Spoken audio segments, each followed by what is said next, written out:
And of course, I have more to say. Because I had to review what I said, because, like, I have a memory like a squirrel and a steel trap. A squirrel caught in a steel trap.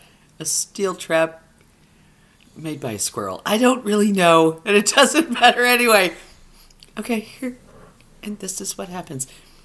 I have zero working memory. I have enough working memory to hold in the palm of my hand.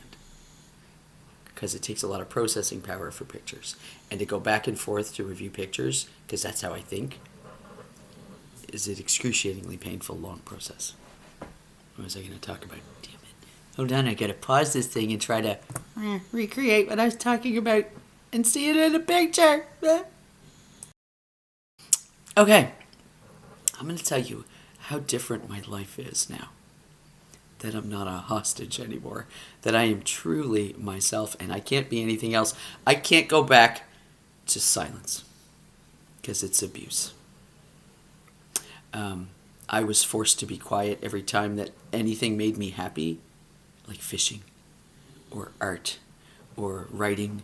Or singing. Or any way I could get whatever's in me in there that I can't hear out in front of me. I would get abused.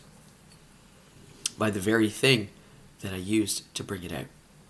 So now that that's not happening anymore, it's very difficult because it's a learned behavior that every time I tried to do something art-like in my house, I would feel the abuse. I would feel it because it didn't stop ever. Like ever. And now I can just be that, and I can't go back to the way I was before, silent and beaten down and beaten up and controlled. And basically it was a hostage negotiation between Jesus and me. And he's like, get out. Take your dogs. Get out. And I did. And now that I'm free, I'm not going back to jail. I'm free. I shouldn't have even been in there. That was a man that wanted to control me. And here's a pattern I noticed. And it's not an assumption, it's a literal pattern, and I can suss it out logically in great detail for anyone who needs to know. Once I got the pattern, I became a threat to him. And things got extremely dicey. Because you're dealing with an egocentric person, which is a narcissist, okay? And they're also highly sensitive, but in a one flick will fucking make them cry like a little pussy on the ground. Anyway, and it's a flick to their ego. That's all it is. They're so sensitive. And they're so violent when you look at them. As they are. Because they don't want you to see who they are. They're ashamed of who they are. And and they want the neurodivergent people to shut up and hide. Right? Because they're going to be out front. Right?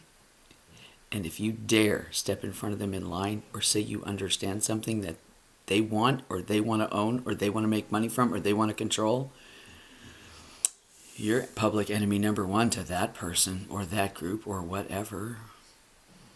And that's historical. You can look back all the way to biblical times, Mesopotamia. You can look back I love comparative literature. And I can't read internally, no inner monologue, and it's exhausting. So I get things to read to me. I bring up questions in AI, and I'm like, and can you bring it back to all the other things and go through all the histories and traditions? And we've been mentioned a lot. A lot. We've had all kinds of different names. And now they pathologize us because it's a pathology because it's a disorder. And it's only a disorder because we're not following the current order of the way the world works. Our environment is what gives us our disability. We're not disabled. We're highly specialized individuals. That people are threatened by, but we're not threatening. They're threatened by our genius. They're threatened by our way of thinking outside of a box that we don't even see. And they call it hierarchy, and we just look and go, that's broken over there. And why are you speaking with lines that I have to read between? I don't even see that. Why are we lying to each other? Why can't we just say what we mean? Is the truth that threatening? Come on. I'm a sweetie. But I'm not a patsy. I'm not a sucker. But here's the thing. When people don't tell the truth, I see everything in truth.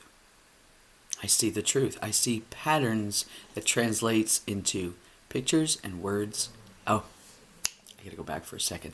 I spoke about neurodivergent kids that are externally silent. You call them nonverbal. There's all kinds of ways to communicate, by the way. I just thought I'd let you know. And God finds a way. Right? He's the way maker. So those children have such incredible sensitivity in their nervous system because life is very dangerous for someone who doesn't speak. And you can take that to the bank. So their body and their nervous system so sensitive. They can feel the patterns in the air in their bodies, and it translates into the words all the way down to New Mexico and back to Canada again. It's air. It's like, man, there's so much stuff carried within EM fields you don't even realize. And if you're a highly sensitive person with a huge ass, not a huge, well, you might have a huge ass, but a huge ass biofield or torus field or whatever, you see patterns and feel patterns in your body that translates into either words, pictures, both. And you don't even have to say it out loud because it's in there and you can hear others that are the same way. It's crazy shit. They used to call it all the different clairs, right? Oh, psychic and blah, blah, blah. It's just science. It's not metaphysical. Metaphysical means beyond your understanding. And I'm telling you, it's understandable. I mean, you put people on specific rocks, like rock formations, like the Appalachians. Man, if you've got a sensitive biofield, you see shit, and you hear shit, and you don't whistle because you hear other people in the distance.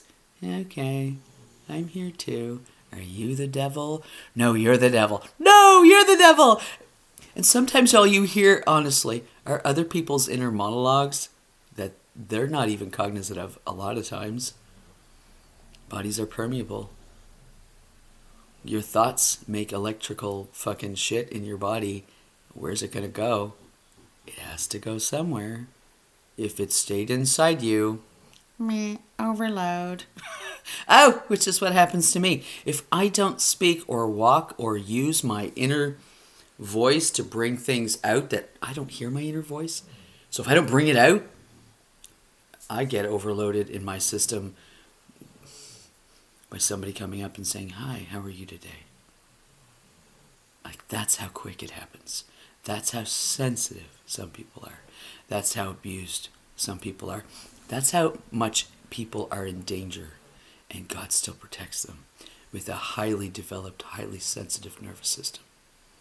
And they used to call it, pathologize them, of course, HSP, highly sensitive people. I'm going to tell you something right now, sugar pie. Okay? I am one tough motherfucker. I have been to war, okay? And that never happened to me in Afghanistan. But it happened to me when I was trapped in a house with a man that wanted to hurt me every friggin' day. Oh, and wouldn't let me forget. Kept kicking my mental file cabinet open so I'd constantly see videos from the war. And that, because it paints the picture, my body goes into that state. So I've been at war since the end of 2009. And I'm finally coming home, and it is painful. But it's enlightening, and it's a gift. It's like every day I open up another gift. And I see these things, and I see these patterns, and it's like I'm brand new. It's like I'm born. It's like I'm born again. It's true. It's like I'm born again. It's like everything was stripped from me, including the voices around me, so I realized I didn't hear anything inside. And all I saw were pictures, silent movies, and music. Life is a wave to me. It's a rhythmic pattern based on sound and light. Anyways, meh, that's all I gotta say. So, hunky dory, Mr. Corey. I don't know who that is. I like dories. That's all I can say. I love the shapes of dories. I love boats. I love the shapes of things. It intrigues me. It's a beautiful pattern. It's like art. I see everything as art. Everything. Because art is communication. So I see communication everywhere, and I think that's why I think the way I do. He always makes a way. There's always ways to talk to your children. In ways that they can't hear in words. But he tells you he loves you anyway. The Creator is beautiful. Look what they made for us. Anyway. Cheers.